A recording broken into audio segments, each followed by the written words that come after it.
हीरगंज गांव का राजा नरेश बहुत ही क्रूर था और उसका एक पुत्र था जिसका नाम कुलेश था। कहते हैं ना, मृत्यु सबको आनी है, किंतु मृत्यु का कारण अच्छा या बुरा हो ये आप पर निर्भर करता है। हीरगंज गांव का राजा नरेश बहुत गरीबों को कष्ट देता था, उनसे अधिक काम करवाता और बदले में मुद्रा भी काम के बदले कम देता था। राजा का पुत्र कुलेश एक दिन एक हाट में एक लड़की को देखता है और राजा का पुत्र अर्थात कुलेश उस लड़की को पाना चाहता है। कुलेश जिस लड़की को देखा और देखते ही मन में उसे पाने का ख्याल आया, उस लड़की का नाम महिमा है। महिमा के पिता एक किसान हैं। महिमा अपने पिता के साथ काम किया करती थी। कुलेश तो राजा का पुत्र था, उसका मकसद बन गया था उस लड़की अर्थात महिमा के साथ संबंध बनाना। कुलेश अपने पिता अर्थात राजा नरेश से बोलता है कि बाबा, मुझे एक लड़की पसंद आ गई है और मैं उसके साथ एक रात के लिए संबंध बनाना चाहता हूँ। राजा तो क्रूर था ही और बहुत बुरा भी।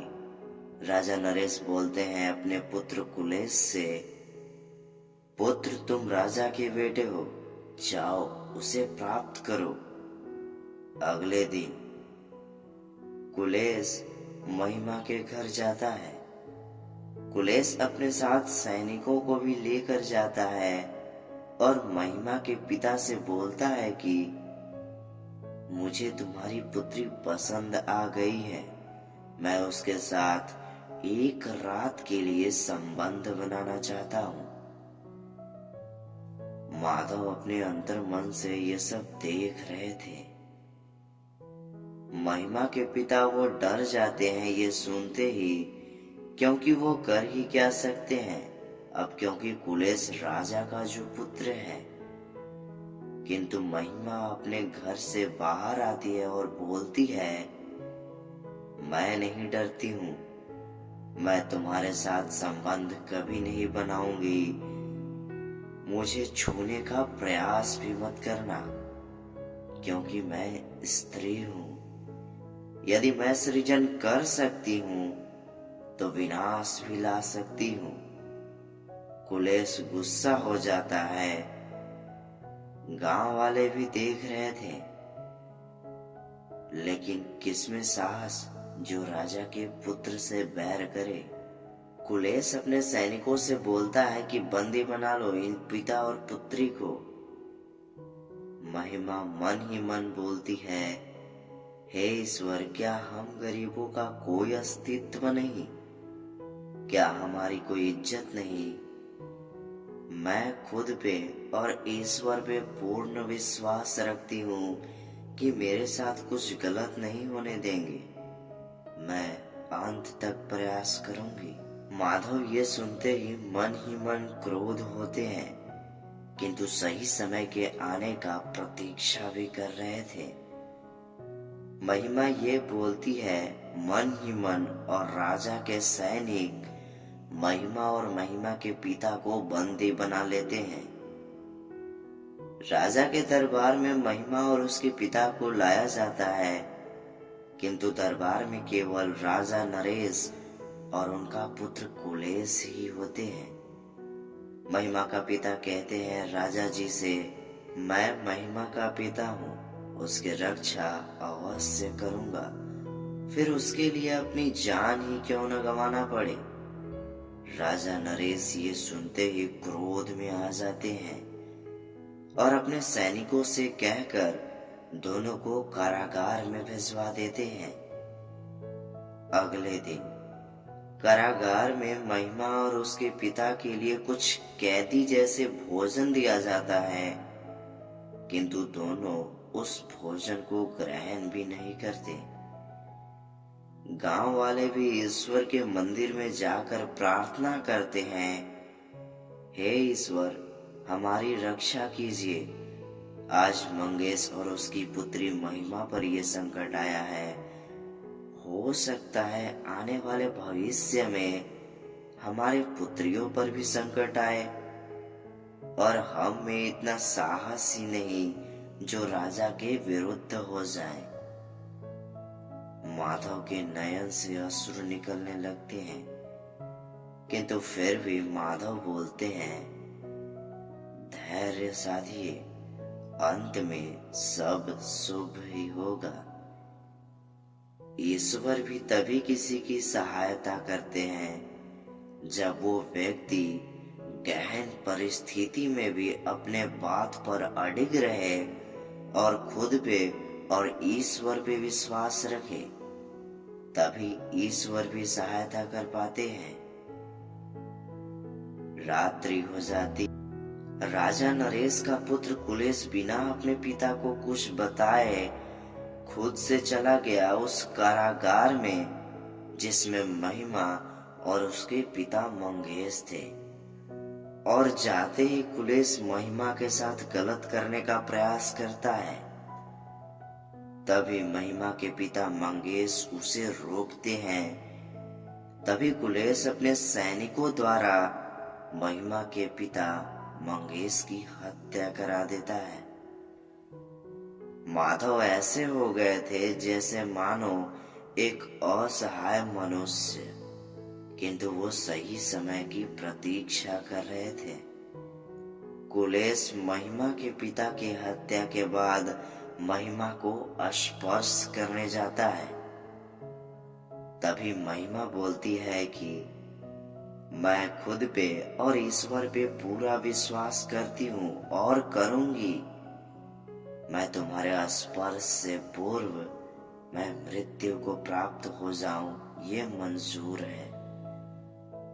माधव बोलते हैं, अब प्रतीक्षा समाप्त हुई। जैसे ही कुलेश महिमा को स्पर्श करने की कोशिश करता है, वहां माधव प्रकट हो जाते हैं और बोलते हैं, महिमा नेत्र खोलो, तुम्हें अब भी विश्वास था ईश्वर पे, तो लो मैं हाजिर हूं।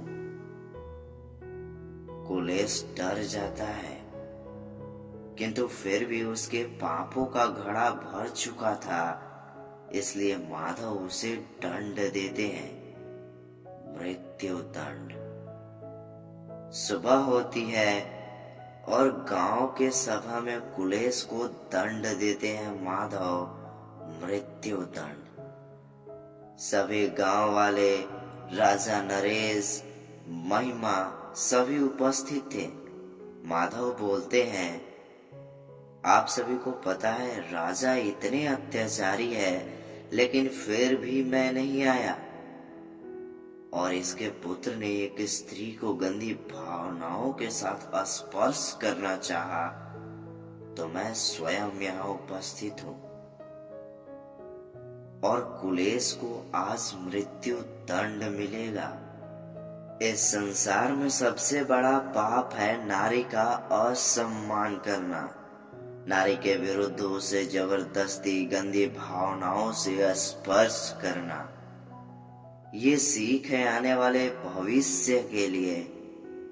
जब जब नारी के साथ गलत व्यवहार किया जाएगा, उसके विरुद्ध तब तब अर्थात स्वयं ईश्वर अवतार लेंगे उसे मृत्यु दंड देने के लिए। इसलिए आज के पश्चात नारी को स्पर्श करने से पूर्व उसकी आज्ञा अवश्य मांगना, वरना फल स्वरूप मृत्यु दंड ही मिलेगी।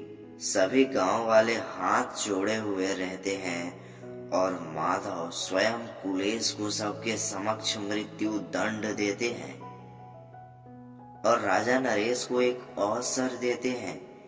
माधव बोलते हैं, राजा नरेश अब भी समय है, मार्ग पर आ जाओ, शुभ कर्म करो, दुष्कर्म नहीं, अन्यथा दंड बहुत ही भयानक होगा। राजा नरेश बोलते हैं, हे ईश्वर, मैं अब से गांव वालों के साथ कोई अन्याय नहीं करूंगा। माधव बोलते हैं, ये तो समय ही बताएगा। किंतु मेरी एक और बात ध्यान से सुन लो नरेश। महिमा के अब पिता नहीं रहे, इसलिए महिमा अब से तुम्हारी पुत्री हुई। उसे दुखी करने का प्रयास भी नहीं करना, अन्यथा परिणाम भयानक होगा। गांव वाले बोलते हैं, हे ईश्वर, यदि आपको आना ही था तो आप पहले क्यों नहीं आए? महिमा के पिता भी जीवित रहते। माधव बोलते हैं, ईश्वर भी उन्हीं की सहायता करते हैं जो अंतिम क्षण तक खुद पे पूर्ण विश्वास रखे और ईश्वर पे विश्वास रखे और कर्म करे, तभी ईश्वर भी सहायता करते हैं। माधव बोलते हैं, स्मरण रहे, जब तक आप स्वयं पे विश्वास नहीं रखते, ईश्वर पे विश्वास नहीं रखेंगे, तो आपकी सहायता ईश्वर भी नहीं कर पाएंगे। माधव बोलते हैं, अब चलता हूं। गांव वाले अच्छे से रहने लगे। राजा नरेश भी सुधर गए और राजा नरेश महिमा को पूर्ण रूप से पुत्री का दर्जा देने लगे।